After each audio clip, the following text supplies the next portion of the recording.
So once upon a time, Britain had itself this massive banked oval nestled down near Weybridge in Surrey, the world's first purpose-built racing facility, as it so happens. This was all built in 1907 and was Britain's home of motorsport for many years. Now, just as an aside here, this video is going to be basically just me talking and then a few pictures of footage interspersed in. Just the way this week's been, to be honest. So, I mean, most of you just put this on as background noise anyway, so it's not really too much of an issue, but I thought I'd just mention it anyway. Anyway, Brooklands was a 2.7 mile long kidney bean shaped oval that was the epitome of top speed, at least until the likes of Indianapolis and Monza came along a little bit later, but for racing it was the site of the first ever 24-hour race. A race that had railway lights illuminating the place at night and flares used to tell drivers where the track limits were. Selwyn Edge broke the 24-hour distance record, driving just over 1,500 miles at an average speed of just over 60 miles an hour. Something he did by driving 24 hours by himself. I mean, what if he needed a poo? Racing continued at this historic venue, and at the same time it became the home of Britain's first airfield, the Brooklands Aerodrome. In 1909 the first plane landed and the place became a centre of aviation and car racing, as the two things were new technologies. I mean, okay, the car had been around a little bit longer, but the big thing was planes and cars. Two things that really shaped the 20th century in terms of travel. Thomas Sopwith started his flying school and later his plane company at the circuit, although the planes were actually built in Kingston upon Thames. Blériot also had his military planes built at the factory. But when the outbreak of World War I came, the War Office shut the circuit down. The racetrack and aerodrome became the home of the Vickers factory, producing crudely made, at least by modern standards, fighters and bombers to be flown over the trenches. And it also became a centre for testing new methods of battlefield communication, working with some airborne radio equipment and air-to-ground radio communication with the help from the Marconi Company. The first ever air-to-ground wireless transmission was made over the Brooklands airfield in 1915. In the interwar period, the place went back to being a centre for racing, although aircraft production and other flying activities remained. The Hawker Hurricane had its first flight there in 1935, for instance, and in terms of racing, the circuit was repaved in 1920 and the first British Grand Prix was held in 1926, won by Louis Wagner and Robert Sénéchal in a Delage 155B, a car not unlike that Delage that GP Laps drove at Donny the other day. In 1930, a speed record of 137 miles an hour was set by a Mr. Birkin. No, not that Mr. Birkin. As well as this, Elsie Wisdom became the first or one of the first women to win a race against men. She would also go on to race at the 1938 24 Hours of Le Mans and as a part of a 3-woman team at the 1938 Monte Carlo Rally. So Brooklands was the first for many things. The first purpose-built track, the first British airfield, the first this, the first that, but it quickly accelerated towards the last.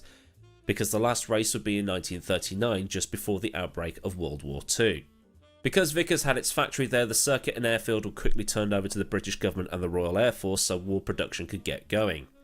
At this factory, the Vickers Wellington, Warwick and Hawker Hurricane were all produced in massive numbers, despite the Luftwaffe hitting it in 1940. And that's all the circuit ever became. An aircraft factory.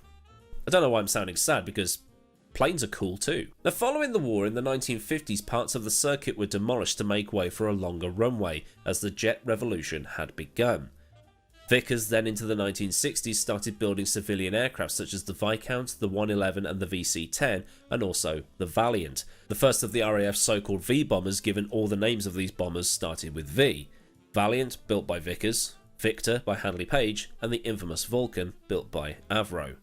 The factory at Brooklands would also produce parts for the Concorde. Since the banking had been removed for the runway, any chance the circuit had of being returned to anything capable of hosting a Grand Prix had evaporated, by which point Formula 1 was now a world championship and the home of British racing had since moved to Silverstone, itself an airfield. In 1977, Vickers was absorbed into the British Aircraft Corporation, now BAE Systems, and the factory became a components factory rather than an aircraft one, and the whole thing finally shut down in the July of 1986. However, there is still some racing history still there. The Brooklands Museum sits on the site of the old circuit and some of the track remains. But because the area is now occupied with the BAE factory and other industrial buildings, there is no way of rescuing the track. It It was sort of rescued though, when James May built nearly 3 miles of scale X-Trick track to cover the entirety of the original course. A track that had to go over a pond, through people's gardens, and part of Procter & Gamble's offices. Which then seems like a sad end to what was the first, given that Indianapolis, Monza and similar are all in constant use today. Brooklands was just a casualty of the war, really. But there is another. In the Northamptonshire countryside is the town of Corby. Just to the north of Corby is the village of Rockingham that up to a point had a steelworks in the area. When the steelworks shut, the land wasn't doing anything, so there were several plans put in place in the early 90s to build basically a test centre that quickly expanded into a hang on, we can hold anything here type of venue after seeing what was being run in America. The Rockingham Motor Speedway with its oval and 997 road course configurations was opened by the Queen in 2001. Unfortunately, the first kart race there was held under the long shadow of the attacks in New York just 11 days earlier, and also the huge and near-fatal crash involving Alex Zanardi at the previous race in Germany. The race in Germany held at a similar type of venue, the Lausitzring, but there were some other problems. Kart had some issues publicising the Rockingham 500 and drainage issues put the race in doubt. But still, Gil de Ferran won the race for Penske and the race came back again the following year, where the race was won by Dario Franchitti. His first win on an oval as it so happens. For 2003 though, the race would move to Brands Hatch despite Rockingham having the contract for 5 years. There were plans to advertise that initial race in 2001 at the British Grand Prix, but Mr Eccleston no-noed that idea instantly. The circuit had a capacity for 52,000, and for that kart race in 2001, 38,000 people showed up, which actually isn't too bad.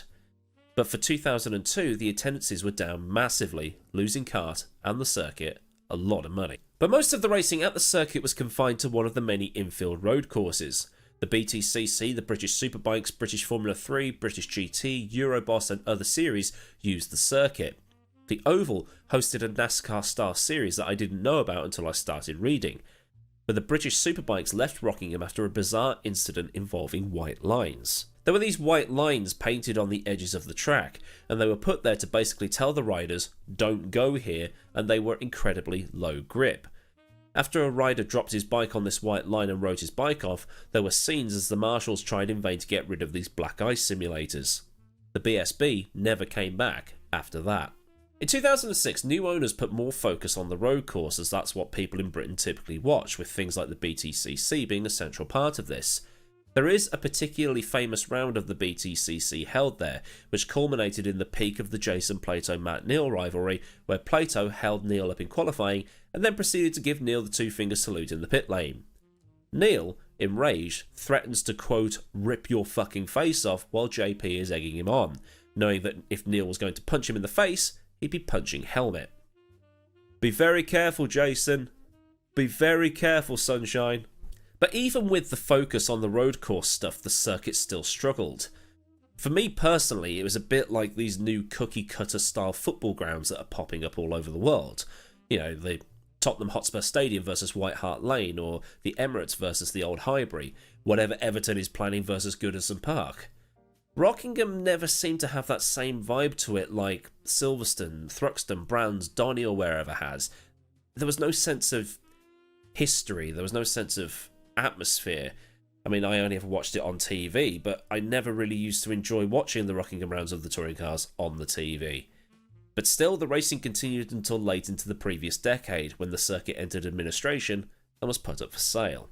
So for those outside the UK that don't know the term, administration is when a company becomes insolvent and is put under the control of a group of practitioners who basically do their best to protect the company as much as they can. This happened to Force India in Formula 1, and Sergio Perez talked about administration and how he'd never actually heard of it until it was suggested. And it's also used a lot in football, with clubs such as Derby County, Bury, Wigan Athletic and Bolton Wanderers all entering administration in the last 5 years. The circuit was bought by Rockingham Automotive Limited, that uses the infield section and parts of the circuit for storing cars, which you can see on Google satellite shots. The local council voted to have the grandstands removed, so that all that remains now is the circuit layout of the infield and the oval. Now, the circuit was supposedly fully scanned for iRacing many years ago, but never made it in, and the circuit closed on the 24th of November 2018. It's now owned by the people who own Cinch, and WeBuyAnyCar.com. Both of England's ovals have both fallen into the same state, left to rot. One because of a war that necessitated the use of the airfield which was there, and the other because it just didn't do that well financially. With the track layout still being there, maybe Rockingham could be restored to some sort of operation for racing, no matter how high or low the level. But as it stands, Rockingham and Brooklands will just end up being peas in a pod. So then, a look at the two oval circuits that have been constructed in the UK. If you've learned something here, then do give the video a like, and for more stuff like this, get subscribed with the bell on so you never miss out. Massive thanks as ever to the Patreon folk, and if you want to help out with supporting the channel, there's a link to Patreon in the description, as well as links to Discord and my socials. All their super thanks for a one-off donation. So until next time, I've been Mortar. Have a great day wherever you are, and goodbye.